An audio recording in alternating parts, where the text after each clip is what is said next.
Today is World Day Against Child Labor. In Kalimpong District Administration, we resolve to end the child labor here. Child labor is a biggest menace against child rights and children development. Child labor eradication, the district administration is taking up with the other stakeholders like police, NGO, civil society, and other complete societal setup. We wanted to eradicate it as soon as possible. Child labor presence is definitely a bigger menace, which will definitely overall affect the growth of the children and prosperous future we can aim for them. Our children in the hills definitely deserve a better future, and to ensure that the participation of every other stakeholder, the society is very important. Even though the district administration has a lead role to play along with other stakeholders, definitely we need all your support and complete cooperation in eradicating child labor, and let us make Kalimpong district completely a child labor free area. And we also ensure and set an example or a model district for other places also. This year, even International Labour Organization celebrates with the theme to speed up the action and end child labor completely. So let us go with this theme and let us make Kalimpong district and the entire world child labor free and make the world a safe and happy place for our children. Thank you. नमस्ते सबैलाई। 12 जुन सधैँ जस्तै 12 जुन चाहिँ विश्व बाल मजदुर विरोध दिवस हो अनि यस दिवसको उपलक्ष्यमा हामी बाल सुरक्षा अभियान संस्थाले सधैँ यसलाई अब्जर्भ गरिन्छ।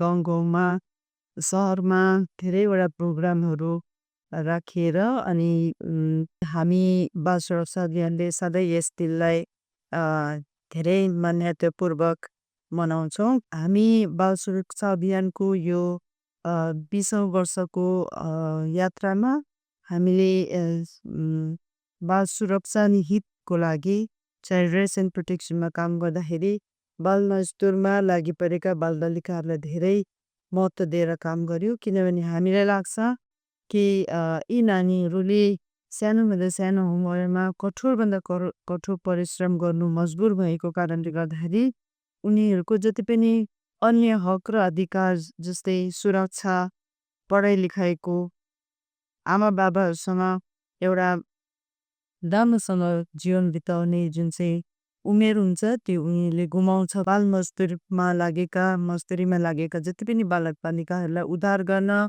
उनीहरूलाई पुनर्वास गर्न, उनीहरूको सुरक्षा र हितको साथसाथै उनीहरूलाई पढाइको हक दिने हामीले धेरै काम गरिरहेका छौँ र हामी together we can create a child labour free just and equitable society भन्ने हाम्रो जुन सपना छ त्यो हजुरहरूको कोअपरेसन कोलाबोरेसन बिना कहिले पनि हुने छैन। कुनै पनि हालतमा कसैले पनि कुनै पनि साना साना बालक बालिकाहरूलाई 18 वर्षदेखि मुनिका जति पनि नानीहरू छन् उनीहरूलाई कुनै पनि हालतमा यो बाल श्रम भन्ने काममा चाहिँ कहिले पनि नलगाऊ भन्ने हामी प्रण गरौँ।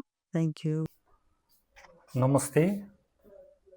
आज 12 जुन बाल श्रम विरुद्ध विश्व दिवस। विशेष गरेर हाम्रो समाजमा हामीले देख्न पाएको बाल श्रम विरुद्ध हामी जिल्ला श्रम कार्यालयको तर्फबाट केही नियमावलीहरू तपाईसँग प्रस्तुत गर्न लागिरहेका छौँ।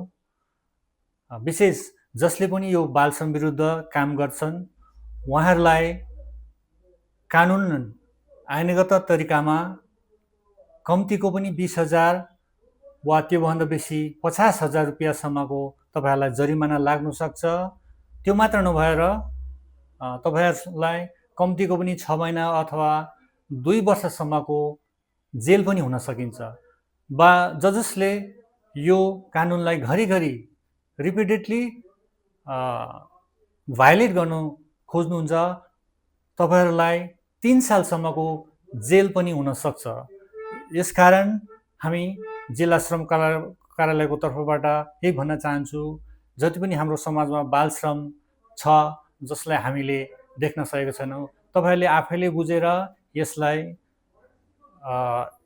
भायोलेट नगरिने भनी हामी विनम्र अनुरोध गर्दछौं। धन्यवाद।